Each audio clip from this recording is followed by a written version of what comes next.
Assalamu alaikum dear students, here is Kumail Haider and welcome to campus.pk। अच्छा जी, वालेकुम सलाम बेटा, वालेकुम सलाम। हाँ जी, तो आ जाओ बच्चे, जल्दी जल्दी आ जाओ भाई। आप लोग पता नहीं कहाँ रह गए सारे। वालेकुम सलाम बेटा, वालेकुम सलाम, वालेकुम सलाम बच्चे। अच्छा जी, हाँ जी, वालेकुम सलाम जी बच्चे। तो लास्ट टाइम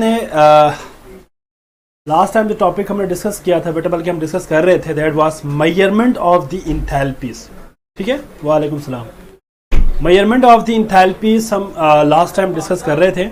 आज हम उसी को आगे फर्दर कंटिन्यू करेंगे बच्चे। ठीक है, वालेकुम सलाम बेटा सबके लिए, वालेकुम सलाम। अब आगे लेक्चर स्टार्ट करते बेटा, लेक्चर पर जरा फोकस करें। आज हमने ज़्यादा पढ़ना है इसलिए उसमें हमने बात की थी बेटा, हमारे पास दो किस्म के जो और सर बेटा मैं ठीक हूँ तो क्लास पढ़ाने के लिए आया हूँ ना। अगर मैं ठीक ना होता तो मैं क्लास में कैसे आ सकता? आई एम फाइन बेटा। एडवांस ईद उल अज़हा मुबारक हो। वाह बिल्कुल बेटा, आपको भी मुबारक हो। लेकिन कल क्लास होगी, कल मैंने केमिस्ट्री पढ़ा के जाना है। कल क्लास होगी आपकी सर। कल से नहीं होगी बेटा, कल शाम से। हाँ, कल तो क्लास पढ़ा के जाऊँगा, कल क्लास लेके जाऊँगा बेटा, क्योंकि फिर आगे भी ईद के बाद 3-4 दिन फिर शायद क्लास ना हो, इसलिए मैं कल क्लास पढ़ा के जाऊँगा। कल आपकी कल क्लास होगी। इसके बाद ईद के बाद फिर आप लोगों का जो है ना, ईद के बाद फिर 2-3 दिन क्लासेस नहीं होगी केमिस्ट्री की। ठीक है, तो उसमें फिर मैंने कुछ सोचा हुआ है, मैं अभी डिस्कस करूँगा आपसे। एफएलपी डिस्कस क्या करना है आप लोगों ने? एफएलपी में कमाल दिखा दिया होगा सबने। हाईएस्ट मार्क्स कितने भाई एफएलपी में? हाँ जी साजिद, एफएलपी में हाईएस्ट मार्क्स कितने भाई? हाँ जी, किसके कितने भाई एफएलपी में? जल्दी से बताएं मुझे। वालेकुम सलाम नारिश, वालेकुम सलाम आयशा, तैयबा। जी जी, हाँ जी बच्चे।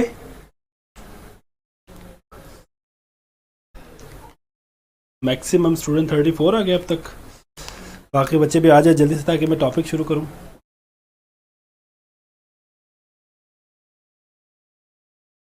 वालेकुम सलाम बेटा। अच्छा जी, लास्ट टाइम हमारी बात हो रही थी बेटा मेजरमेंट ऑफ द इंथैल्पी में।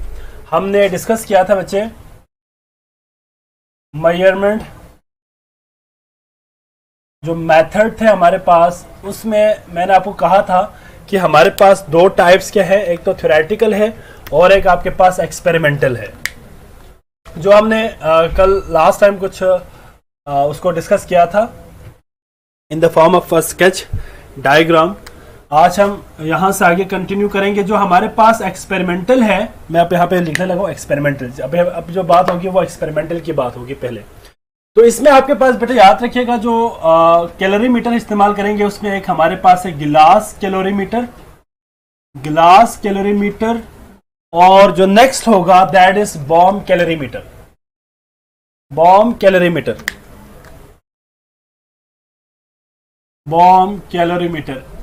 ये दो आपके पास एक्सपेरिमेंटल मेथड है। With the help of experimental method है। वेरी गुड मुनीब बेटा, आपके 24 मार्क्स है। ठीक है बच्चे, मैं लिख लेता हूँ। ठीक है। अच्छा जी, चले बच्चे, अब आप लोग आपस में बातें बिल्कुल ना करें। ठीक है, हाँ जी, अब आपस में बातें बिल्कुल नहीं करनी। अब आप लोगों ने लेक्चर पे फोकस करना है। ठीक है बच्चे, आपस में बातें ना करें। अच्छा, मेरी बात जरा गौर से सुने। मैं आपको एक बात बता के फिर मैं लेक्चर शुरू करता हूँ। बात यह है कि ईद के बाद obviously 3 I think 3 to 4 days lecture chemistry का नहीं होगा लेक्चर। तो इसके लिए मैंने अल्टरनेटिव इस तरह किया कि मैं लेक्चर रिकॉर्ड कर लिया। मैंने लेक्चर रिकॉर्ड कर दिया। इसमें मैं आपका चैप्टर नंबर 7 जो है ना, चैप्टर नंबर 7 का मैं शुरू से लेकर आखिर तक के इम्पोर्टेंट MCQs के हवाले से मैंने लेक्चर रिकॉर्ड कर दिया है।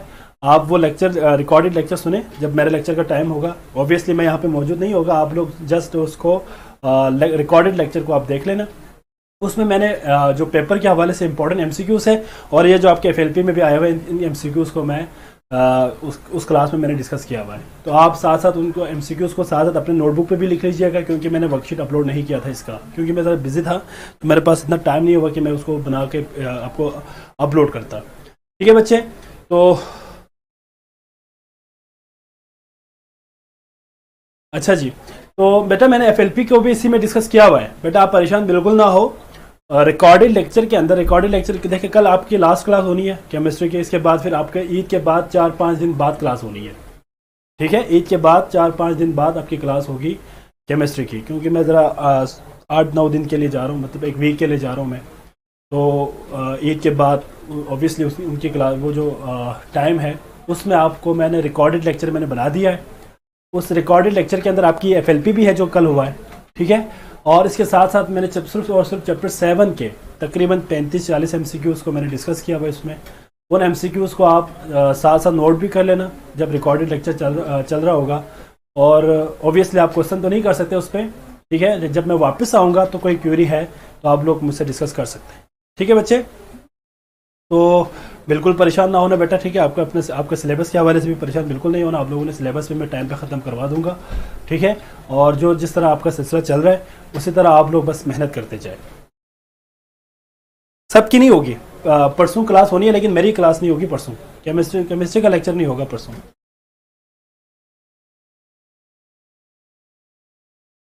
अनीसा बेटा क्या बात कर रहे हो? अच्छा, एक की भी रहा थी हमेशा की तरह। चलो मुबारक हो भाई। अब बेटा वो जाहिर बात है आ जाते हैं टेक्निकल इश्यूज, हम तो उनको बना के दे देते हैं। ऑब्वियसली बेटा मैं बल्तिस्तान से हूँ तो मैं बल्तिस्तान ही जाऊँगा ना बेटा। हाँ जी, मैं बेसिकली जा रहा हूँ गिलगित बल्तिस्तान, क्योंकि मेरा इलाका है। तो फॉर 1 वीक, एक वीक के लिए मैं जा रहा हूँ। ठीक है, और इसके बाद जब वापस आऊँगा तो जो डेफिशिएंसीज होगी वो मैं एक्स्ट्रा लेक्चर में भी कवर कर लूँगा। ठीक है, खैर तो रिकॉर्डेड लेक्चर आप लोगों ने बेटा लाजमी सुनना है, और साथ साथ अपने नोटबुक के ऊपर आपने नोट भी करना है। जो मैं एमसीक्यूज़ यहाँ बोर्ड पे मैंने किया हुआ है वो सारे रिकॉर्डेड है, लेक्चर रिकॉर्ड हो गया है। ये आपका मेरे ख्याल है 30 कल ही परसों एक लेक्चर आपको परसों प्ले हो जाएंगे और एक लेक्चर आपको ईद के बाद। ठीक है, इसके बाद मैं सोच रहा हूँ कि एक आपको कुछ अच्छा कुछ मैं आपको आपके लिए एक जेनेरिक टाइप लेक्चर बनाऊँ केमिस्ट्री के लिए। सोच रहा हूँ, अभी मैं देखता हूँ उसको क्या करना है।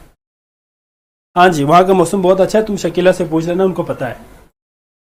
अच्छा जी, थैंक यू बेटा, आमीन, थैंक यू, जज़ाकल्लाह।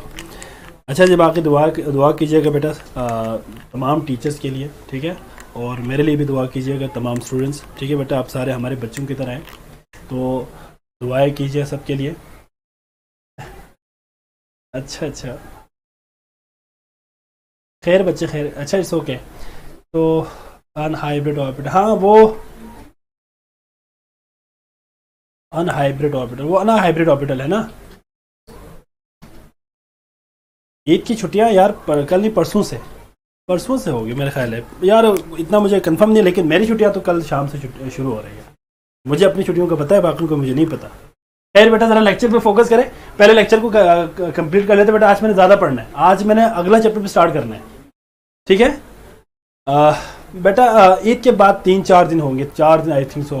तो मेरी मतलब 8-9 तारीख को फ्लाइट है वापसी का, तो मतलब यही हो जाएगा, 4-5 दिन लग जाएगा, 4-5 दिन उसमें लग जाएंगे। तो ईद के बाद मतलब 4-5 दिन हो जाएगा, लेकिन उसके लिए मैंने लेक्चर रिकॉर्डेड कर दिया है ताकि आपका टाइम वेस्ट ना हो।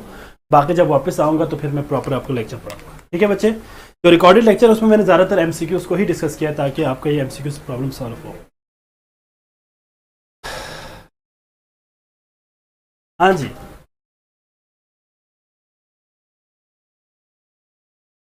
साजिद बेटा आपको जो भी क्यूरी है ना बेटा, वो मुझे ज़रा आप मैसेंजर पे सेंड कर देना, मैं आज शाम कर दूंगा सेंड आपको। अच्छा थैंक यू बेटा, थैंक यू सो मच। हाँ जी 23, लेकिन मैं तो स्कर्दू से हूँ ना, मैंने स्कर्दू जाना है। मेरा वहाँ पे तो 19 डिग्री, मेरे ख्याल 20 डिग्री सेल्सियस होगा टेम्परेचर। अच्छा जी चले यार, वो ठीक है, जब वापस आ जाऊंगा ना फिर मैं 5 मिनट आपसे बात कर लूंगा, मैं जो मेरी पूरी जर्नी थी उसके हवाले से मैं बात कर लूंगा। 5 मिनट जब लेक्चर में जब वापस आऊंगा। अभी तो मुझे लेक्चर पढ़ाने दें, क्यों मुझे इतना एक्साइट कर रहे हो कि मैं लेक्चर ही भूल जाऊंगा, मैं फिर आप लोगों से बातें करता रहूँगा फिर। वैसे मज़े की बात मैं बताऊँ, मैं तकरीबन मैं 4 साल बाद जा रहा हूँ घर। ठीक है ना, 4 साल बाद मैं घर जा रहा हूँ, अबाउट 4 ईयर्स, 4 साल बाद मैं घर जा रहा हूँ। तो ये मेरे लिए बड़ी एक्साइटमेंट की बात है, एक्साइटेड तो मैं हूँ। तो आप लोग बातें करते रहेंगे तो मैं इसी के ऊपर ही इसी के ऊपर बातें करता रहूँगा, फिर सारा लेक्चर रह जाएगा। लेक्चर पर ज़रा फोकस करें बेटा, आप लोगों ने वैसे भी 4 से 5 मिनट देखे, 10 मिनट बल्कि आप लोगों ने वेस्ट कर दिया।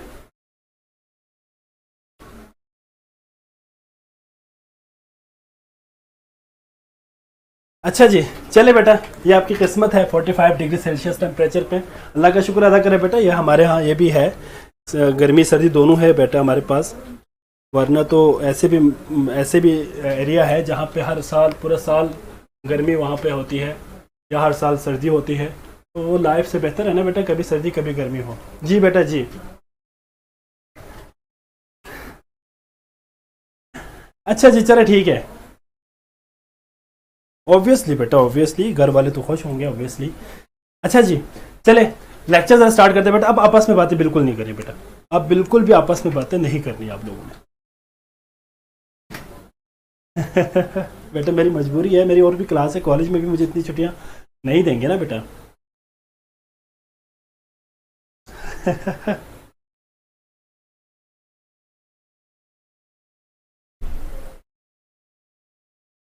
वो मैं बाद में बताऊंगा। थैंक यू बच्चे। अच्छा जी, चले बेटा, अब आपस में बातें ना करें, अब छोड़ दे बेटा, आप जरा, वरना फिर चेड हाइड हो जाएगा, फिर आप लोग क्वेश्चन नहीं कर सकेंगे। ग्लास कैलोरीमीटर और बॉम्ब कैलोरीमीटर में बेटा याद रखिएगा डिफरेंस एमसीक्यूज के हवाले से बहुत इंपॉर्टेंट है। इनके ऊपर मैंने एमसीक्यूज भी बना दिया हुआ है, वो सारे आप रिकॉर्डेड लेक्चर के फॉर्म में सुन लेना, ठीक है। अब हम जरा डिस्कस करते हैं बेटा। याद रखिएगा जो ग्लास कैलोरीमीटर है, इसमें जो पॉइंट आपने याद रखनी है, हमने थोड़ी देर पहले कल भी हमने बात की थी बेटा, कि ग्लास कैलोरीमीटर में एक इंपॉर्टेंट एमसीक्यू अक्सर पेपर में आता है बेटा, पास पेपर में भी आया हुआ है। हाँ वही ना, मुझसे बात करें, आपस में बात एक ही है बेटा, बस ठीक है। अच्छा जी, ग्लास कैलोरीमीटर में बेटा एमसीक्यूज के हवाले से बहुत इंपॉर्टेंट है, इस होल ऑपरेशन के अंदर जो प्रेशर होगा उसको आपने कांस्टेंट रखना है, ठीक है बच्चे। एमसीक्यूज में आया हुआ है, आप पास पेपर उठा के देख लेना बेटा, कि इस होल ऑपरेशन में जो प्रेशर होगा वो क्या होगा बेटा, कांस्टेंट होगा, ठीक है बच्चे। आपको पता है इसके अंदर आप एक बीकर लेते हैं, उसके अंदर आप थर्मोमीटर उसके अंदर ऐड कर देते हैं और आप वहां से इंथैल्पी को आप फाइंड आउट कर देते हैं, हीट जो चेंज है उसको आप फाइंड करते हैं। इसके लिए जो इक्वेशन आप इस्तेमाल करेंगे, ठीक है, इसमें आपके पास बाकी तमाम हम कंस्ट्रक्शन तो नहीं करेंगे, सिर्फ और सिर्फ फार्मूला आपने याद रखने इसमें पेपर के हवाले से, जो इंपॉर्टेंट है पेपर के हवाले से वो आपने याद रखने बेटा। दैट इज आपके पास फार्मूला है Q is equal to M multiply by S multiply by delta T। ये आपने फार्मूला याद रखने पेपर के हवाले से, एमसीक्यूज के हवाले से। एक पॉइंट तो मैंने डिस्कस किया बेटा, प्रेशर कांस्टेंट होना चाहिए, पहली बात। दूसरी बात ये है कि भाई आपके पास जो फार्मूला होगा Q is equal to M multiply by S multiply by delta T। यहां पे इस फॉर्मूले के अंदर जो M है और S है, ये क्या क्या चीज है बेटा, जरा गौर से देखिएगा बेटा। M इज द मैस, ये मैस है बेटा आपके पास सॉल्वेंट का, जो आप सॉल्वेंट ले रहे हैं। और ये जो S है, S को हम क्या कहेंगे बेटा, हाँ जी, S is the basically specific heat capacity या स्पेसिफिक हीट। ये जो आपके पास S है, it is basically specific heat. ये क्या चीज है बेटा, स्पेसिफिक हीट। और जो ये जो आपके पास डेल्टा T है, it is basically change in temperature, change in temperature, ठीक है बच्चे। तो यहां पे आपके पास ये जो फॉर्मूला है इसको आपने याद रखना है। पेपर में अगर एमसीक्यूज के हवाले से कोई क्वेश्चन आ जाए तो आपने इस ग्लास कैलोरीमीटर से रिलेटेड कोई एमसीक्यूज आ जाए तो आपने क्या करना है बेटा, इसी से सॉल्व करना है। M is the mass, S is the specific heat और delta T is the change in temperature. अब यहाँ पे जो बाकी मैस वगैरह और डेल्टा T वगैरह तो आपको पता है, लेकिन यहाँ पे एक न्यू टर्म है, दैट इज स्पेसिफिक हीट। क्या चीज है, अब ये जो स्पेसिफिक हीट है S की अगर हम बात करें in case of water, pure water की अगर हम बात करें, इसकी वैल्यू होती है 4.2 जॉल, 4.2 जॉल। और आगे आपके पास पर केल्विन पर ग्राम, इसकी यूनिट आपने याद रखनी है बेटा, पर केल्विन पर ग्राम आपने इसकी वैल्यू याद रखनी है फॉर वाटर के लिए। ये बेसिकली किसके लिए बेटा, स्पेसिफिक हीट फॉर वाटर। इसमें जो पॉइंट आपने याद रखनी है वो ये है कि भाई व्हाट इज स्पेसिफिक हीट। तो बेटा आपके पास स्पेसिफिक हीट ये है कि जो amount of energy required per gram of a solvent to increase the temperature up to 1 kelvin. मतलब 1 केल्विन टेम्परेचर को इंक्रीज करने के लिए जो 1 ग्राम वाटर होगा उसके लिए जो अमाउंट ऑफ एनर्जी रिक्वायर्ड होगी, that is 4.2 joule. 4.2 joule in case of क्या है बेटा, ये वाटर। वाटर के केस में बेटा ये एमसीक्यूज है, आपने याद रखनी है। ठीक है बच्चे, तो यहाँ पे जो पॉइंट है इंपॉर्टेंट वो ये है कि जो आपके पास स्पेसिफिक हीट है उसमें मैस फिक्स है, पर ग्राम के हिसाब से बात करनी है। स्पेसिफिक हीट में बात याद रखनी बेटा, आपके पास स्पेसिफिक हीट क्या है, the amount of heat that is required per gram of a solvent to increase the temperature up to 1 kelvin. Temperature 1 kelvin बढ़ाने के लिए 1 ग्राम जो सॉल्वेंट है उसको जो अमाउंट ऑफ एनर्जी रिक्वायर्ड होगी that is the specific heat. और specific heat याद रखिएगा बेटा, स्पेसिफिक हीट याद रखिएगा कि इस केस में हमारे पास स्पेसिफिक हीट हर सॉल्वेंट के लिए क्या होगा बेटा, कांस्टेंट होगा पर ग्राम के हिसाब से। ठीक है बच्चे, हाँ जी। प्रेशर इसमें इस होल प्रोसेस के अंदर जो ग्लास कैलोरीमीटर है बेटा, इसके अंदर जो प्रेशर है वो हम मेंटेन रखते हैं कांस्टेंट, 1 एटमॉस्फेरिक प्रेशर को हम इसमें कांस्टेंट रखते हैं, मतलब इसको आप चेंज नहीं करते प्रेशर को। जाहिर बात है बेटा, हर ऑपरेशन या हर एक्सपेरिमेंट किसी मखसूस वेरिएबल्स में और किसी मखसूस कांस्टेंट में हम प्रोसीड करते हैं।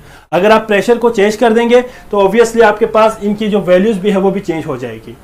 इसलिए ग्लास कैलोरीमीटर के अंदर आप प्रेशर को क्या रखते हैं, कांस्टेंट रखते हैं। ऑब्वियसली ये एक्सपेरिमेंटल वर्क है ताकि आपके जो रिजल्ट है उसके ऊपर कोई इफेक्ट ना आए। ठीक है बच्चे, तो ये था बेटा आपके पास ग्लास कैलोरीमीटर। और इसके बाद नेक्स्ट आपके पास है दैट इज बॉम्ब कैलोरीमीटर।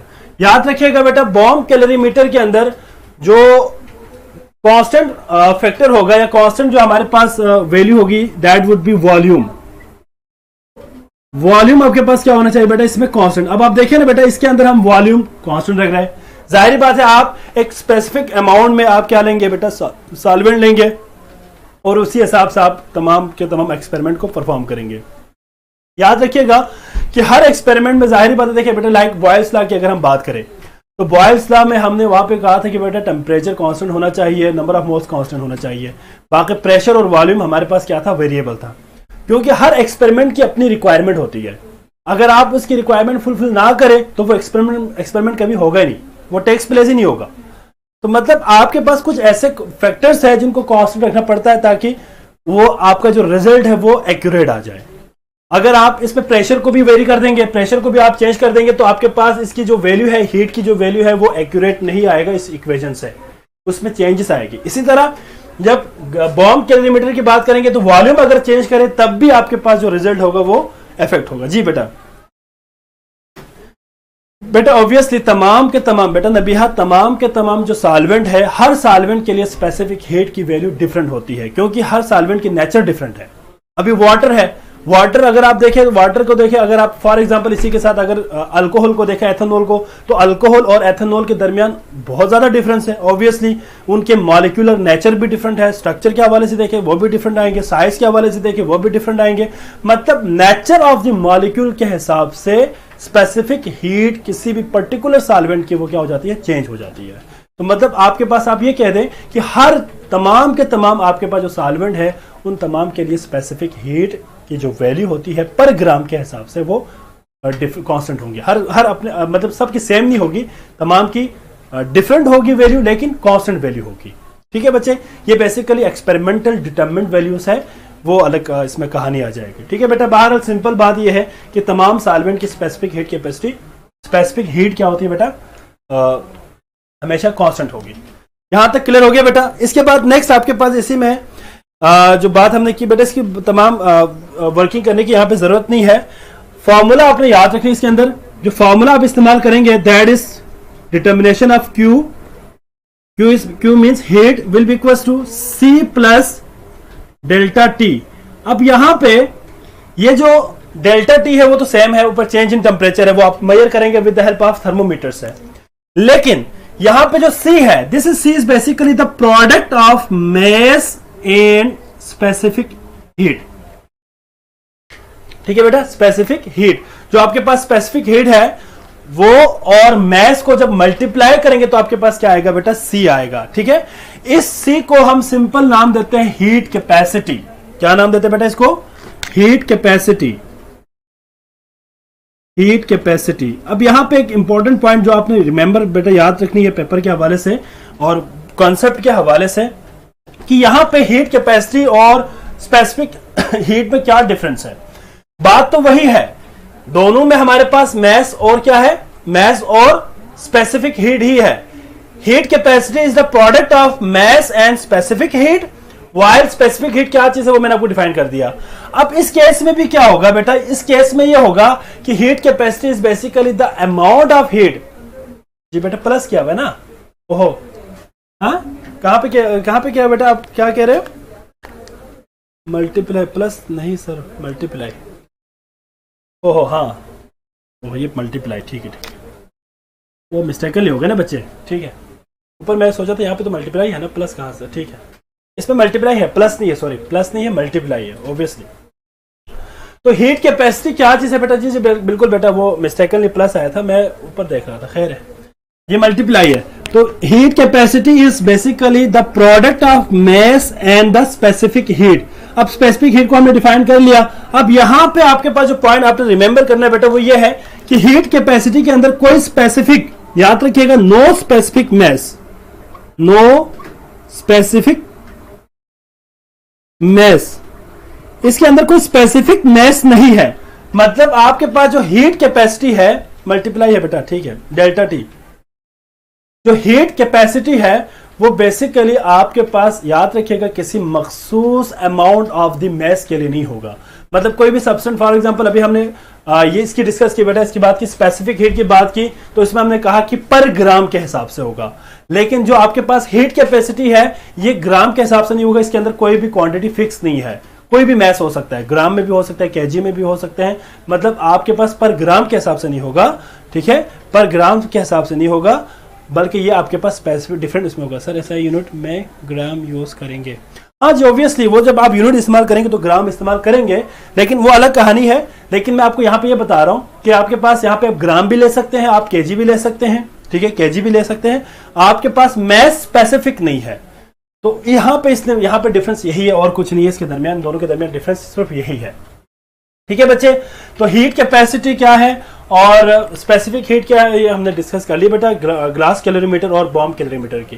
तो इन सिंपल वे हम कह सकते हैं बेटा glass calorimeter and bomb calorimeter is used to calculate the enthalpy change of a system. किसी भी सिस्टम की एंथैल्पी चेंज को हम क्या करेंगे बेटा, जी बेटा मैंने आपको बता दिया ना ग्राम। अब जब आप यूनिट की बात करेंगे तो किलोग्राम में भी ले सकते हैं इसको, लेकिन इस केस में आप ग्राम में रखेंगे, ठीक है केजी में भी ले सकते हैं आप इसको, और इसको आप ग्राम में भी रख सकते हैं, इसमें कोई रिस्ट्रिक्शन नहीं है। इसमें आपके पास रिस्ट्रिक्शन है कि ग्राम में होना चाहिए, ठीक हो गया बच्चे।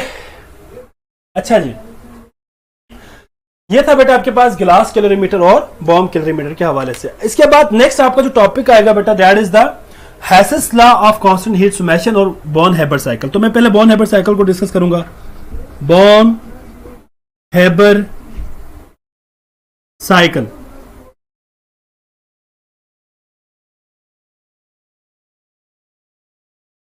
जी जी बेटा ये नम्स में भी है और उसमें भी है, ग्राम की जगह हाँ वो भी बेटा। आप देखिए यूनिट आपके पास तब आप वेरी करेंगे यूनिट। देखिए बेटा आपको पता है कि आप किसी भी उसमें रख सकते हैं, जॉल में रख सकते हैं, आप इसको कैलोरीज में रख सकते हैं, वो आपकी मर्जी है।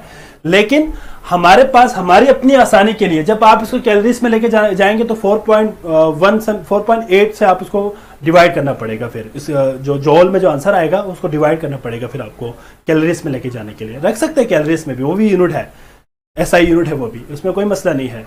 लेकिन आप अपनी कन्वीनियंस देखें कि आप ग्राम में रखे आप आसानी से कैलकुलेशन कर सकते हैं, तो आप क्यों उसमें जाएंगे। हाँ अगर आपकी जो स्टेटमेंट है ये क्वेश्चन है उसकी रिक्वायरमेंट है कि आपने कैलोरीज में जाना है तो फिर आपको ऑब्वियसली कैलोरीज में कन्वर्ट करना पड़ेगा। अदरवाइज जॉल आपके लिए आसानी से आप उसको एसआई यूनिट में रख सकते हैं, ठीक है जी जी बच्चे। नम्स के टॉपिक भी है और ये यूएचएस के अकॉर्डिंग भी है, दोनों के अकॉर्डिंग है।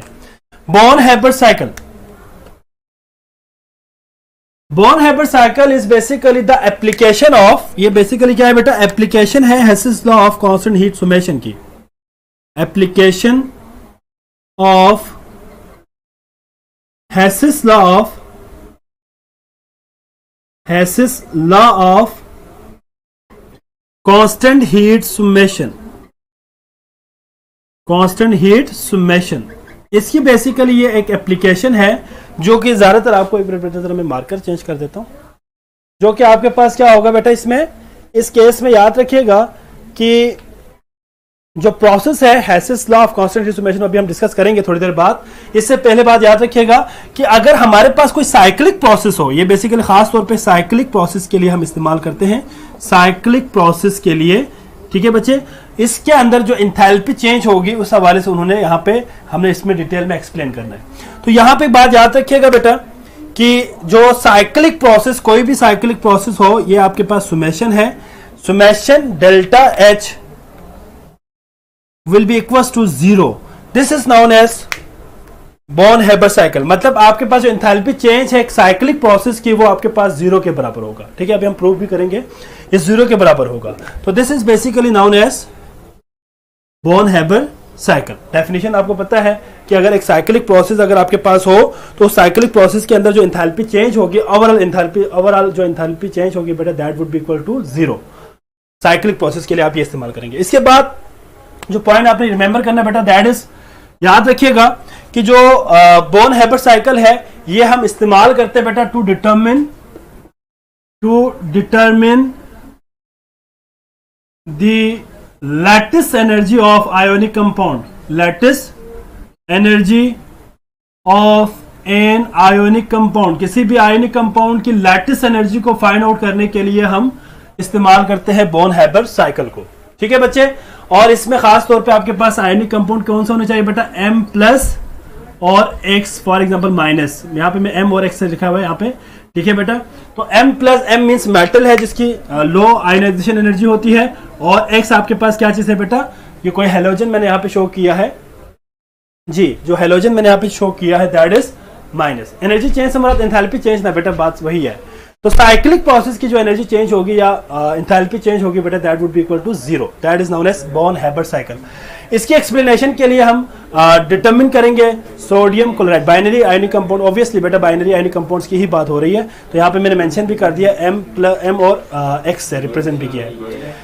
इसमें आपके पास बेटा जो एग्जांपल हम यहाँ पे डिस्कस करेंगे वो basically determination of lattice energy of sodium chloride है। इनकी वैल्यूज को भी हम देखेंगे बेटा, और पेपर के हवाले से ये इंपॉर्टेंट भी है।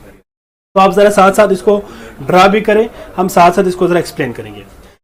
देखिए, अगर हम बात करते हैं बेटा फॉर्मेशन ऑफ सोडियम क्लोराइड या ब्रेकिंग ऑफ सोडियम क्लोराइड की बात करें, लेट अज्यूम, मैं इसको ऊपर लिखता हूं ताकि इसको मैं नीचे एक्सप्लेन करूं।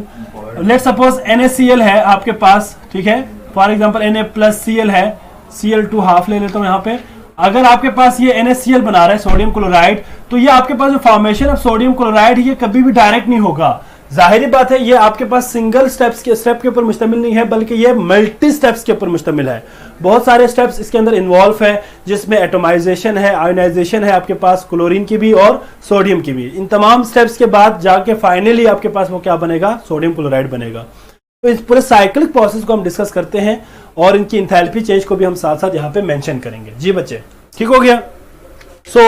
मैं यहाँ पे साथ साथ लिखता हूँ बेटा, आप लोग भी साथ साथ इसको अंडरस्टैंड करें, और कोई चीज समझना है तो आप बता सकते हैं, ठीक है बेटा। सबसे पहले हम बात करेंगे बेटा, जरा यहाँ पे मैं इधर नीचे से बनाऊंगा ताकि आपके पास एक साइक्लिक प्रोसेस कंप्लीट हो जाए। यहां से नजर आ रहा है बेटा सबको, सोडियम सॉलिड, आपके पास सोडियम सॉलिड है प्लस हाफ मोल क्लोरीन, जो आपके पास गैस है Cl2, जो गैस होगा हाफ मोल, ठीक है बेटा। इसमें हम 1 बाय 1 स्टेप देखेंगे बेटा। सबसे पहले सोडियम के लिए देखेंगे। सोडियम के लिए बेटा, अगर आप सोडियम को सॉलिड से गैसियस में कन्वर्ट करें, तो आपके पास सोडियम गैसियस के लिए Na गैसियस प्लस, इसको मैं इसी तरह रखता हूं, हाफ मोल क्लोरीन गैस, ठीक है, हाफ मोल क्लोरीन गैस है। इस केस में जो आपके पास डेल्टा H, यहां पे अब आपके पास हुआ क्या है, सोडियम की एटोमाइजेशन हुई है। मतलब सोडियम आपके पास पहले एलिमेंटल फॉर्म में था, अब मैंने सोडियम को जो है एटॉमिक फॉर्म में कन्वर्ट कर दिया। तो इसके लिए मेरे पास जो डेल्टा H नॉट, इसको मैं लिखूंगा atomisation of sodium Na, this will be equals to, इसकी वैल्यू क्या होगी बेटा जी, एटोमाइजेशन ऑफ सोडियम। ये डायरेक्ट क्यों नहीं बनता बेटा, डायरेक्ट इसलिए नहीं बेटा, देखिए आप डायरेक्ट जब हम इक्वेशन लिखते हैं ना, तो हम डायरेक्ट स्टेप लिख रहा होता है। जब कोई भी रिएक्शन हो, आप कोई भी रिएक्शन उठा के देखें, कभी भी कोई भी रिएक्शन डायरेक्ट नहीं होती। हम आगे केमिकल काइनेटिक्स में पढ़ेंगे कि हमारे पास कोई भी रिएक्शन हो उसके मैकेनिज्म है। आपने ऑर्गेनिक केमिस्ट्री के अंदर भी मैकेनिज्म्स पढ़ के आए होंगे बेटा कि एक प्रोडक्ट बनाने के लिए रिएक्टेंट को डिफरेंट प्रोसेस से गुजरना पड़ता है, डिफरेंट स्टेप्स से गुजरना पड़ता है, that is known as mechanism. तो हर रिएक्शन के लिए मैकेनिज्म है, कोई भी ऐसा रिएक्शन नहीं है जिसमें वो डायरेक्ट हो, ठीक है। तो यही चीज तो आपको मैंने समझाना है। अब सोडियम क्लोराइड डायरेक्ट कभी नहीं बनेगा, सोडियम को पहले कन्वर्ट होना पड़ेगा एटॉमिक फॉर्म में, एटॉमिक फॉर्म से उसको फिर कन्वर्ट होना पड़ेगा आयनिक फॉर्म में। इसी तरह क्लोरीन को भी पहले गैसियस फॉर्म में कन्वर्ट होना पड़ेगा, एटॉमिक फॉर्म में कन्वर्ट होना पड़ेगा, इसके बाद उसको कन्वर्ट होना पड़ेगा आयनिक फॉर्म में, इसके बाद फिर वो आपस में कंबाइन होकर प्रोडक्ट बनाएगा। तो बेसिकली ये एक साइक्लिक प्रोसेस है और ये आपके पास मल्टी स्टेप प्रोसेस है जिसमें डिफरेंट स्टेप्स इन्वॉल्व है फॉर्मेशन ऑफ NaCl में। तो खैर यहाँ पे आपके पास जो अमाउंट ऑफ एनर्जी रिक्वायर्ड होगी, ऑब्वियसली डेल्टा H एटोमाइजेशन इस बेसिकली क्या चीज है बेटा, ये एंडोथर्मिक प्रोसेस है और इस केस में जो अमाउंट ऑफ एनर्जी रिक्वायर्ड होगी बेटा that is plus 108 kilo joule per मोल। मतलब आपको एक सोडियम को सॉलिड से गैसियस में कन्वर्ट करने के लिए 108 किलो जॉल पर मोल एनर्जी देनी पड़ेगी, ठीक है बच्चे। और इसके बाद नेक्स्ट स्टेप में क्या होगा, सोडियम, यही जो सोडियम गैसियस फॉर्म में है ये आयनिक फॉर्म में कन्वर्ट हो जाएगा। सोडियम Na गैसियस और साथ में आएगा प्लस, ठीक है बच्चे, प्लस आएगा और इसने अपना इलेक्ट्रॉन लॉस कर दिया और साथ में आपके पास यहां पे मैं लिखता हूं बेटा प्लस इलेक्ट्रॉन, इसने इलेक्ट्रॉन को लॉस कर दिया। मैं इसको साथ में अलग से प्लस के फॉर्म में लिख देता हूं या इसको मैं सिर्फ इसी फॉर्म में लिखूंगा बेटा, एक इलेक्ट्रॉन इसने लॉस किया है। अभी तक क्लोरीन को मैंने इस तरह रखा हुआ है क्योंकि क्लोरीन को अभी इसके बाद हम स्टेप में देखेंगे। इस केस में जो हमारे पास इंथैल्पी चेंज होगी बेटा that is the enthalpy change of ionisation of sodium. इसकी वैल्यू क्या होगी बेटा, आयोनाइजेशन ऑफ सोडियम के लिए इसकी वैल्यू होगी that is about 496 kilo joule per mole. Plus में होगा बेटा ये भी 496 किलो जॉल पर मोल आपको इतनी एनर्जी देनी पड़ेगी ताकि आप सोडियम को गैसियस से आयंस में कन्वर्ट करें। ठीक हो गया बच्चे। नेक्स्ट स्टेप में अब सोडियम क्लियर हो गया। अब नेक्स्ट स्टेप में हमारे पास जितने भी आएंगे वो हम क्लोरीन के लिए करेंगे। अब नेक्स्ट स्टेप में क्या होगा, नेक्स्ट स्टेप में आपके पास सोडियम गैसियस फॉर्म में रहेगा, Na+ गैसियस फॉर्म में रहेगा, साथ में क्लोरीन। अब ये क्लोरीन जो है वो बेसिकली किस में जाएगा बेटा, एटॉमिक फॉर्म में जाएगा, एटॉमिक फॉर्म में जाएगा, that is chlorine gaseous atomic form में कन्वर्ट हो जाएगा Cl। एटमाइजेशन आयनाइजेशन तो वही है ना बेटा, जो आप आयन फॉर्मेशन के लिए जो एंथैल्पी चेंज होगी, अगर कोई एटम अपना इलेक्ट्रॉन लॉस करे तो जो अमाउंट ऑफ एनर्जी रिक्वायर्ड होगी that is basically ionisation energy, और इस दौरान जो एंथैल्पी चेंज होगी उसको हम एंथैल्पी ऑफ आयनाइजेशन कहते हैं। अब यहां पे क्लोरीन को हमने एटमाइज कर दिया, तो क्लोरीन की एटमाइजेशन के लिए जो हमें अमाउंट ऑफ एनर्जी रिक्वायर्ड होगी that is about 121 kilo joule per mole. ठीक है बच्चे, तो यहां पे हम लिखेंगे delta H naught atomisation of chlorine that would be equals to, यहां पे मैं लिखता हूं chlorine that would be equals to क्या होगा बच्चे, that would be equals to plus 121 kilo joule per mole. याद रखिएगा बेटा, this is basically 121 kilo joule per mole is basically the bond dissociation energy also. बेटा ये एमसीक्यूज के हवाले से याद रखिएगा कि ये जो पॉइंट यहाँ पे मैंने मेंशन कर दिया है कि ये जो 121 वैल्यू है, ये वाली वो जो वैल्यू है, ये बेसिकली आपके पास atomization of enthalpy of atomisation of chlorine भी है, साथ ही साथ it is also bond dissociation energy भी है। एमसीक्यूज के हवाले से याद रखिएगा बेटा, अगर आप क्लोरीन को एटॉमिक फॉर्म में कन्वर्ट करें मॉलिक्यूलर फॉर्म से, तो उस वक्त जो अमाउंट ऑफ एनर्जी रिक्वायर्ड होगी that is 121 kilo joule per mole, और इसी को बॉन्ड डिसोसिएशन एनर्जी भी कहते हैं। Bond dissociation energy of chlorine and enthalpy of atomisation of chlorine is equal, same है ये दोनों। क्लियर हो गया बच्चे यहां तक सबको। इसके बाद अब बात आती है बेटा, अब क्लोरीन ने इलेक्ट्रॉन गेन करना है जो सोडियम ने लॉस किया था, तो अब इस केस में हम यहां पे लिखेंगे एंथैल्पी ऑफ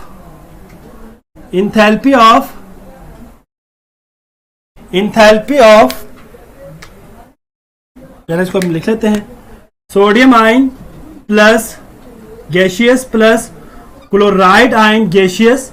ठीक है बच्चे, इस केस में अब हम इसको आयनाइजेशन नहीं कहेंगे बल्कि हम इसको क्या कहेंगे, enthalpy change of electron affinity. Enthalpy change of electron affinity of chlorine Cl, this will be equal to, हाँ जी, 349 किलो जूल पर मोल। और आपको पता है कि इलेक्ट्रॉन एफिनिटी इज, हाँ जी, पूरे साइक्लिक प्रोसेस के जीरो होंगे बच्चे, पूरे साइक्लिक, नबिहा बेटा पूरे साइक्लिक के जीरो होंगे जी, बिल्कुल। अभी हम बात करेंगे ना, सबको सम करेंगे तो आपके पास जीरो आंसर भी आएगा। तो अब यहां पे हमारे पास अब क्लोरीन ने इलेक्ट्रॉन गेन किया, तो मतलब आपके पास इलेक्ट्रॉन एफिनिटी की बात हो रही है। तो इलेक्ट्रॉन एफिनिटी आपको पता है, फर्स्ट इलेक्ट्रॉन एफिनिटी हमेशा नेगेटिव में होंगे, हमेशा एनर्जी रिलीज होगी।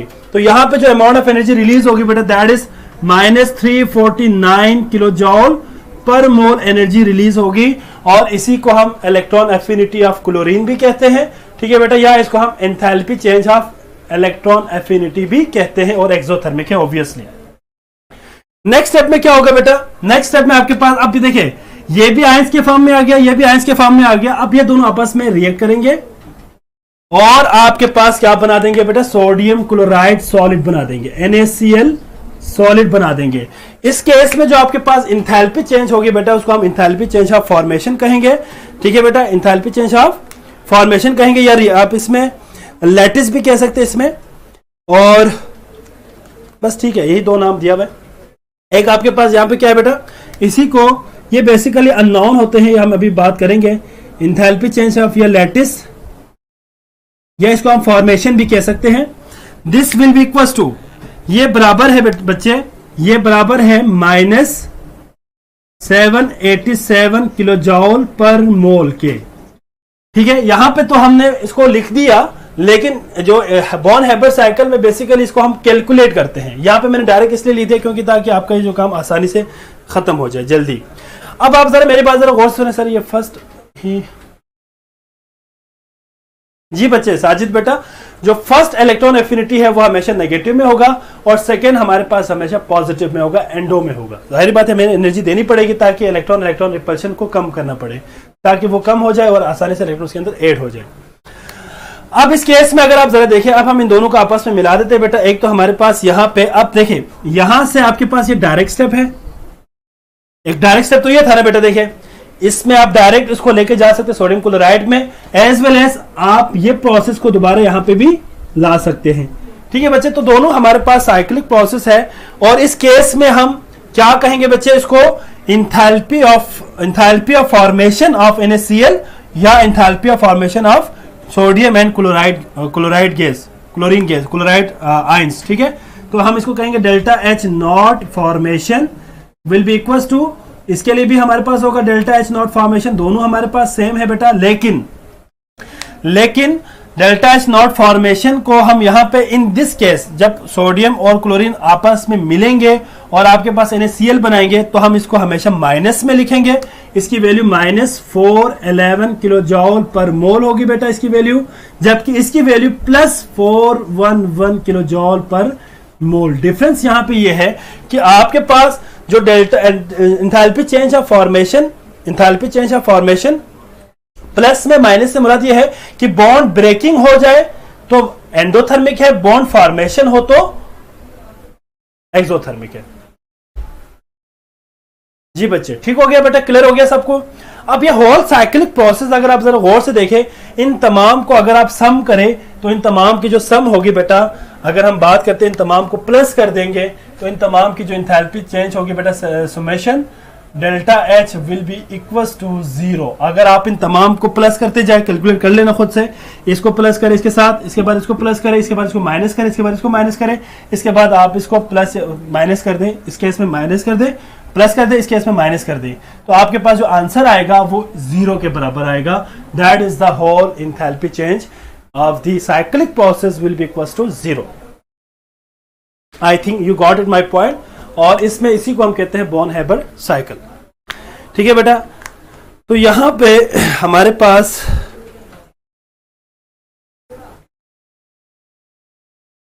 अगर मैं इसको एक फॉर्मूले के हिसाब से लिखूं तो इन तमाम को अगर हम सम करें, इन तमाम को सम करें बेटा, तो आपके पास ये 0 के बराबर होगा। मीन टू से अगर आप फार्मूला पुट करें that is enthalpy change of atomization of sodium plus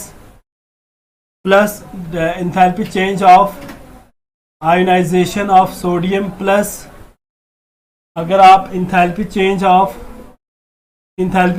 अगर आप करें atomization of chlorine plus enthalpy change of atomization के बाद आपके पास इलेक्ट्रॉन एफिनिटी ऑफ क्लोरीन की बात करें plus enthalpy change of lattice energy, ठीक है बच्चे, plus enthalpy change of formation की बात करें, ये सारे के सारे जीरो के बराबर होगा।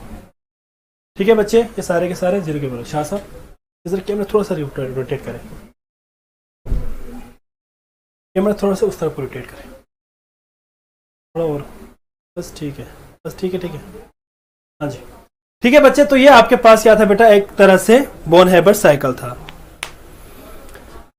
अच्छा जी, इसके बाद इसी में ही छोटा सा एक टॉपिक आएगा बेटा, that is Hess's law of constant heat summation. Hess's law, इसको हम स्लाइडली देखेंगे बेटा। आपके पास जो हेसिस लॉ है बेसिकली ये क्या चीज है बेटा, आपके पास जो रिएक्टेंट है जब प्रोडक्ट में जाएंगे तो आपके पास एक तो डायरेक्ट स्टेप है और एक इनडायरेक्ट स्टेप है। ठीक है, फॉर एग्जांपल अगर मैं इसको सपोज यहाँ पे एक सिंपल एग्जांपल के थ्रू आपको समझाना चाहूं, क्या इक्वेशन क्लियर नहीं है तैयबा बेटा? कौन सी इक्वेशन क्लियर नहीं है? ये वाली जो मैंने ऊपर लिख दिया है, ये इक्वेशन बेटा मैंने सिंपल इन्हीं तमाम स्टेप्स को लिख दिया है। Delta H not atomisation of sodium, ionisation of sodium, atomisation of chlorine, electron affinity of chlorine, lattice energy और फॉर्मेशन, इन तमाम को मैंने इसी तरह वैसे ऊपर लिख दिया है ब्लू कलर में। इन तमाम को जब आप सम करेंगे तो आपके पास जीरो के बराबर आएगा। कल लेक्चर होगा, परसों से नहीं होना।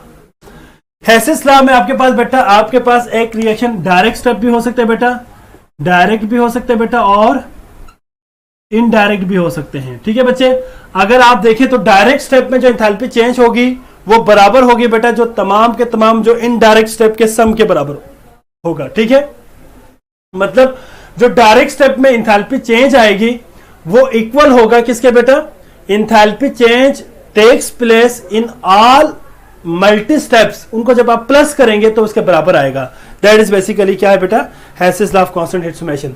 तो इसमें वही बात होगी बेटा, चलो मैं इस इक्वेशन को अगर इस तरह भी लिखूं, दैट इज, इसी को अगर हम लिखें डेल्टा एच नॉट फॉर्मेशन की बात करें तो डेल्टा एच नॉट फॉर्मेशन, ये जो डेल्टा एच नॉट फॉर्मेशन ये जो वैल्यू है, इसकी वैल्यू अगर हम देखें तो इन तमाम को जब सम करेंगे तो इसके बराबर आएगा। ठीक है बच्चे, इसके बराबर आएगा। कैसे आएगा बेटा, delta H not atomisation of sodium plus delta H not ionisation of sodium plus delta H not ionisation of chlorine plus delta H not electron affinity of chlorine plus delta H lattice.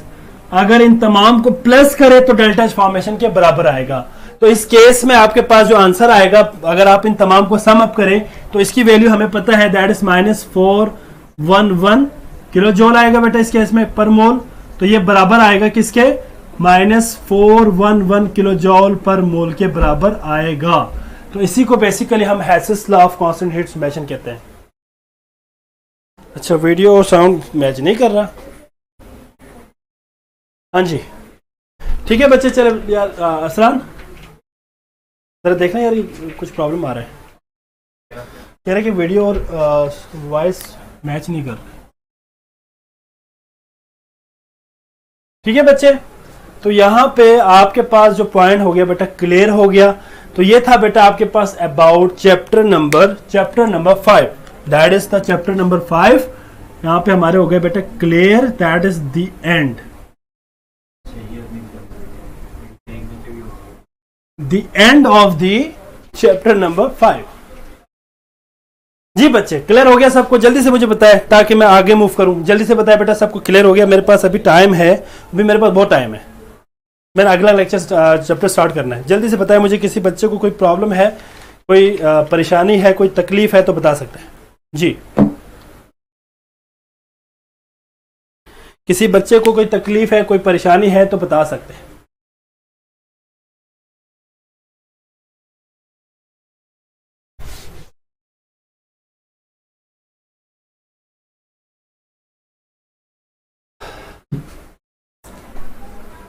हाँ जी, clear हो गया बेटा सबको? हाँ जी, very good बेटा। आसान है ना, टॉपिक मुश्किल नहीं है, सारी चीजें आपने एफएससी में भी पढ़ के आए हुए, जैसे उसको हम एक दफा मेमोराइज कर रहे हैं। अब पेपर के हवाले से बेटा याद रखिएगा कि अगर वो आपको बाकी तमाम इंथैल्पीज दे दे और अगर आपसे कहे एटमाइजेशन फाइंड करे तो आप कर सकोगे ना, एटमाइजेशन फाइंड करे या आयनाइजेशन फाइंड करे, कुछ भी आपसे मांगे आप इसको आसानी से इसी इक्वेशन की मदद से फाइंड आउट कर सकते हैं। सर ये इक्वेशन लास्ट पे क्या है बेटा? Lattice, delta H not lattice, मतलब आप इन्हीं तमाम को प्लस करते जाओ ना, प्लस करते जाओ तो वो डेल्टा एच फॉर्मेशन के बराबर होगा। ऐसे एंथैल्पी ऑफ फॉर्मेशन का सम है, बिल्कुल ऐसे ही है, ऐसे ही बिल्कुल ऐसे। ये आपके पास एंथैल्पी ऑफ फॉर्मेशन बेसिकली इन तमाम स्टेप्स के सम के बराबर है। नेक्स्ट चैप्टर है बेटा आपका chapter number 6 I think so, that is electrochemistry. मेरा सबसे ज्यादा फेवरेट चैप्टर यही है, इलेक्ट्रोकेमिस्ट्री मुझे बहुत ज्यादा पसंद है केमिस्ट्री के अंदर, क्योंकि एक तो मेरी जो है एमफिल में एमएस में मेरे जो है वो स्पेशलाइजेशन भी इसी में ही है, इलेक्ट्रोकेमिस्ट्री में, मतलब रिसर्च मेरे इसी में था इलेक्ट्रोकेमिस्ट्री में, और ये इंतहाई मजे का चैप्टर है। इसको आप लोगों ने बोरिंग में जो है इसको पास नहीं करना, ठीक है बच्चे? अभी मेरे पास टाइम है, अभी परेशान ना हो आप। इलेक्ट्रोकेमिस्ट्री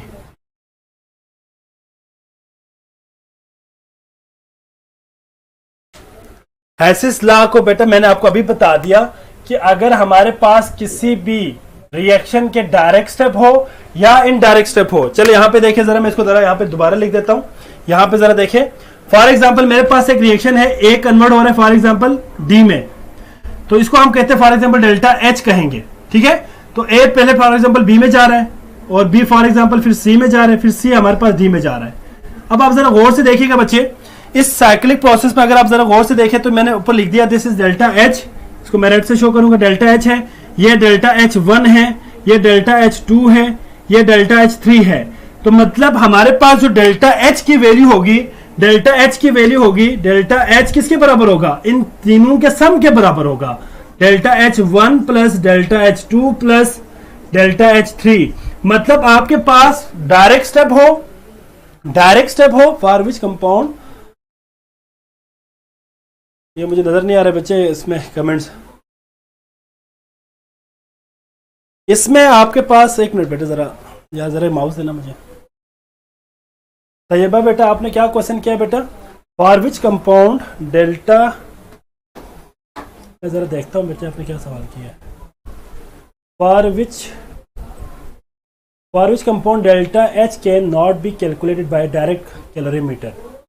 एल्युमिनियम ऑक्साइड, हाँ एल्युमिनियम ऑक्साइड में भी कभी भी रिएक्शन डायरेक्ट नहीं होगा बेटा, ठीक है? कभी भी डायरेक्ट आप कैलकुलेट नहीं कर सकते। कार्बन टेट्राक्लोराइड की फॉर्मेशन भी डायरेक्ट नहीं होती, कैल्शियम ऑक्साइड की फॉर्मेशन भी, मतलब इसका आंसर है ऑल, इसमें तमाम होगा बेटा, तमाम आंसर सही कहा है, आंसर तमाम है बेटा, ऑल आंसर इसमें, तमाम ऑप्शन सही है इसमें, ठीक है बच्चे? हाँ साहब जरा इसको जरा इस तरफ कर दें, कैमरे को जरा थोड़ा और कर दें, हाँ जी बस। अच्छा बच्चे, तो इलेक्ट्रोकेमिस्ट्री क्या है, अब हम इसको जरा डिस्कस करते हैं बेटा। Electrochemistry is also a branch of chemistry which deal with the interconversion of electrical energy into chemical energy and chemical energy into electrical energy, ठीक है बच्चे? बेटा इसकी फॉर्मेशन बेटा यही जो एमसीक्यू जो आप बात कर रहे हो ना इसकी, ये मैंने आपको रिकॉर्डेड लेक्चर में डिटेल में एक्सप्लेन किया हुआ है, आप वहां से उसको लेक्चर को सुन लेना, ठीक है बेटा तैयबा? हाँ जी बेटा तैयबा, बेटा जो आपने ये जो ऑप्शंस दिया हुआ तमाम ऑप्शंस को 1 बाय 1 मैंने डिस्कस किया हुआ है रिकॉर्डेड लेक्चर के अंदर। आप जब वो एमसीक्यू सुनेंगे ना, आपको वहां पे मैंने तमाम ऑप्शंस को एक्सप्लेन किया हुआ है और आखिर में आंसर भी मैंने बताया हुआ कि ऑल है। ये बात मैं आपको जो है ना उसमें रिकॉर्डेड लेक्चर में आपको पता चल जाएगा। अभी मुझे ये टॉपिक पढ़ाने से मेरे पास कुछ टाइम है तो उसको मैं जरा खत्म करूँ। इलेक्ट्रोकेमिस्ट्री क्या है बेटा? याद रखिएगा कि इलेक्ट्रोकेमिस्ट्री में हम क्या करते हैं बेटा, इलेक्ट्रिकल एनर्जी को कन्वर्ट करते हैं, इलेक्ट्रिकल एनर्जी को हम कन्वर्ट करते हैं बच्चे केमिकल एनर्जी में, और केमिकल एनर्जी को हम कन्वर्ट करते हैं इलेक्ट्रिकल एनर्जी में, ठीक है बच्चे? केमिकल इंटर कन्वर्जन है जी। अच्छा जी, इसमें क्या है, इलेक्ट्रिकल एनर्जी कन्वर्ट हो रहा है केमिकल एनर्जी में और केमिकल एनर्जी कन्वर्ट हो रहा है इलेक्ट्रिकल एनर्जी में। इसमें याद रखिएगा बेटा, जो आपके पास electrical energy in electrolytic cell, electrolytic cell के अंदर आपके पास इलेक्ट्रिकल एनर्जी कन्वर्ट हो जाएंगी केमिकल एनर्जी में, और जो केमिकल एनर्जी है वो इलेक्ट्रिकल एनर्जी में कन्वर्ट होंगे इन गैल्वेनिक सेल, गैल्वेनिक सेल, या इसको हम कहते हैं वोल्टाइक सेल, वोल्टाइक सेल। ठीक है बच्चे, वोल्टाइक सेल और गैल्वेनिक सेल में आपके पास केमिकल एनर्जी कन्वर्ट हो जाएंगे इलेक्ट्रिकल एनर्जी में। ये नॉन स्पॉन्टेनियस है, ये स्पॉन्टेनियस होगा, वो हम सारे डिटेल पढ़ेंगे जब आपका ये टॉपिक आएगा। ठीक है बच्चे। अच्छा जी, इसमें जो फर्स्ट टॉपिक है दैट इज रिडॉक्स प्रोसेस और ऑक्सीडेशन नंबर। याद रखिएगा बेटा, ऑक्सीडेशन नंबर को हम सबसे पहले डिस्कस करेंगे। ऑक्सीडेशन नंबर क्या चीज है, मैं इसको एब्रीवेटेड फॉर्म में लिखता हूं, oxidation number. Oxidation number is basically the apparent charge on a chemical species. किसी भी केमिकल स्पीशी के ऊपर जो अपेरेंट चार्ज आएंगे उसको हम क्या कहेंगे बच्चे, उसको हम क्या कहेंगे, दैट इज नाउन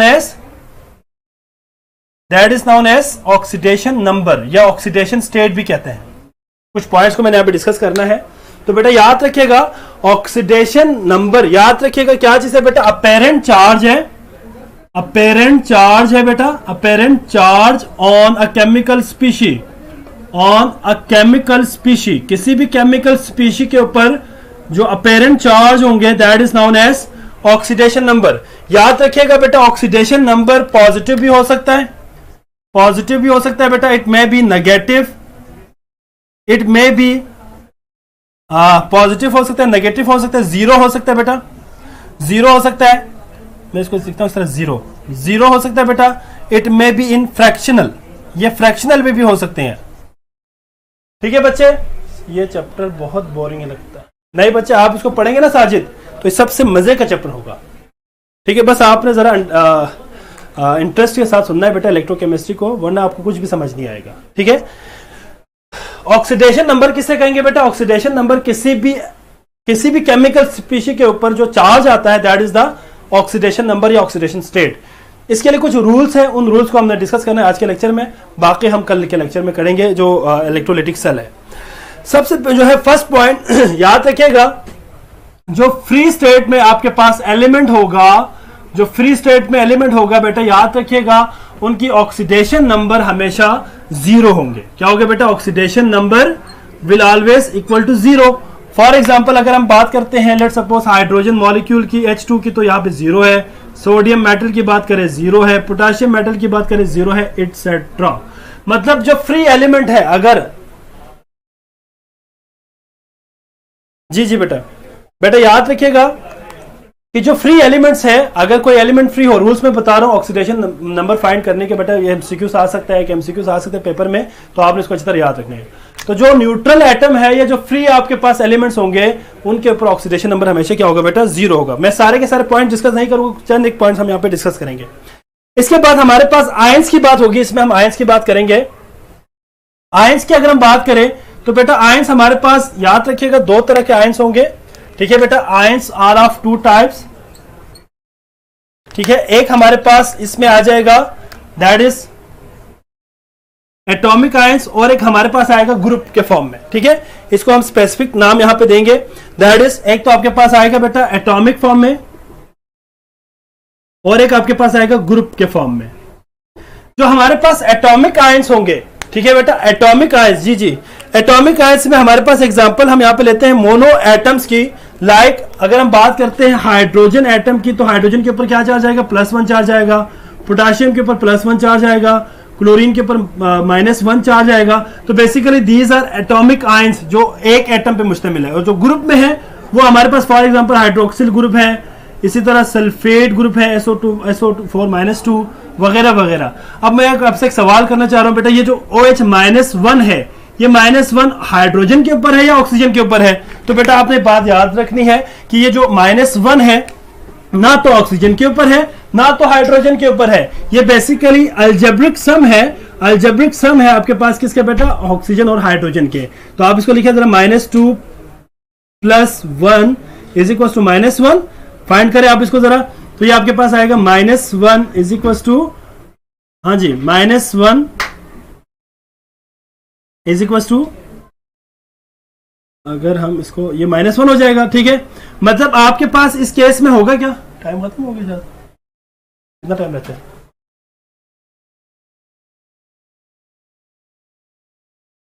अभी मेरे पास 2 मिनट है यार, हाँ, 2 मिनट है मेरे पास। अब आप देखिए जरा, -2 + 1 किसके बराबर होगा? -2 + 1 इज इक्वल टू -1 के बराबर होगा, सॉरी, अगर हम इसको प्लस कर दें तो ये -1 के बराबर होगा। तो ये -1 आपके पास बेसिकली ऑक्सीजन और हाइड्रोजन दोनों के ऊपर है, ये अलजेब्रिक सम है, दोनों के सम के बराबर है, तो इसको हम कहेंगे ग्रुप ऑफ एटम। जी जी, -1। और इसके बाद आपके पास न्यूट्रल मॉलिक्यूल्स की बात होगी बेटा, न्यूट्रल मॉलिक्यूल्स की बात होगी। न्यूट्रल मॉलिक्यूल्स की अगर हम बात करें तो बेटा न्यूट्रल मॉलिक्यूल्स की हमेशा algebraic sum of the oxidation number will be equal to 0। Oxidation number हमारे पास क्या होंगे बेटा? 0 होंगे। फॉर एग्जांपल अगर हम बात करते हैं सल्फ्यूरिक एसिड की H2SO4 की, तो H2SO4 की अगर हम बात करें तो अलजेब्रिक सम किसके बराबर होगा? 0 के बराबर होगा। सोडियम क्लोराइड की बात करें, अलजेब्रिक सम किसके बराबर होगा? 0 के बराबर होगा। न्यूट्रल मॉलिक्यूल या न्यूट्रल कंपाउंड्स की अगर हम बात करें तो वो 0 के बराबर होगा। हाइड्रोजन की अगर हम बात करते हैं तो हाइड्रोजन बेटा याद रखिएगा, जो हाइड्रोजन है वो मेटल हाइड्राइड्स के अंदर, मेटल हाइड्राइड्स के अंदर याद रखिएगा बेटा, हाइड्राइड्स के अंदर ये -1 शो करेंगे, ठीक है बच्चे, -1, और बाकी तमाम हाइड्राइड्स के अंदर याद रखिएगा ये +1 शो करेंगे। लास्ट वन है एमसीक्यूज के हवाले से, अगर हम ऑक्सीजन की बात करें, ऑक्सीजन एटम की, तो इसकी कुछ डिफरेंट ऑक्सीडेशन स्टेट्स हैं जो कि आपने पेपर के हवाले से याद रखनी है बेटा। दैट इज ऑक्सीजन हमारे पास डिफरेंट ऑक्सीडेशन स्टेट शो करता है depending upon the electronegativity of that particular binary compound या बाइनरी एलिमेंट, ठीक है। -2 शो करेंगे बेटा नॉर्मल ऑक्साइड्स के अंदर, नॉर्मल ऑक्साइड्स के अंदर -2 शो करेंगे। लाइक इसके एग्जांपल भी हम चलो साथ साथ दे देते हैं। दैट इज अगर हम इसमें एग्जांपल देते वाटर की, तो वाटर हमारे पास नॉर्मल ऑक्साइड है H2O, इसके अंदर ऑक्सीजन की ऑक्सीडेशन स्टेट -2 है। इसी तरह हमारे पास इसके हो सकते हैं बेटा -1 हमेशा किस में होंगे बेटा? पर ऑक्साइड की, पर ऑक्साइड जिसमें ऑक्सीजन की ऑक्सीडेशन नंबर हमेशा क्या होगी बेटा? -1, लाइक H2O2 हाइड्रोजन पर ऑक्साइड एग्जांपल है। फ्रैक्शन में भी हो सकता है बेटा, -1/2 भी हो सकते हैं। और ये किस में होगा बेटा? ये हमेशा याद रखिएगा, this oxidation state will always in super oxide. Super oxide के अंदर ये होगी बेटा। लाइक एग्जांपल के तौर पर अगर हम बात करें तो हमारे पास पोटेशियम सुपर ऑक्साइड है, ठीक है बेटा। 1 मिनट यार, बस सिर्फ 1 मिनट, ठीक है बस। और लास्ट में हमारे पास 2 एग्जांपल हम उसमें और दे सकते हैं बेटा, +2 और +1 भी दे सकते हैं। +2 भी हो सकता है बेटा इसके, और लास्ट वन होगा +1, ठीक है बच्चे। +2 हमारे पास जो एग्जांपल होगा बेटा, उसमें हमारे पास एग्जांपल होगा OF2 और O2F2 में हमारे पास ये एग्जांपल होगा, ठीक है बच्चे। आगे कुछ कैलकुलेशन है वो हम कल करेंगे बेटा, ठीक है। यहां तक तमाम बच्चों को क्लियर हो गया बेटा? जरा स्टेप करें, तमाम बच्चों को क्लियर हो गया बेटा? हाँ जी, किसी को इसमें कोई प्रॉब्लम तो नहीं है बेटा? जल्दी से बताया बेटा, ऑक्सीडेशन नंबर के वाले जो पॉइंट है इसमें कोई प्रॉब्लम तो नहीं किसी को? जी जल्दी से बताया मुझे, जल्दी से, डू फास्ट। चले बेटा ठीक हो गया। चले आप लोग मुझे रिस्पांस दे दीजिएगा, ठीक है बेटा। आप लोग इस लेक्चर के हवाले से अपने रिव्यूज लाजमी दे दीजिएगा बेटा। इंशाल्लाह कल फिर इसी टाइम पे मुलाकात होगी। अपना बहुत सारा ख्याल रखिएगा बेटा। अल्लाह हाफ़िज़।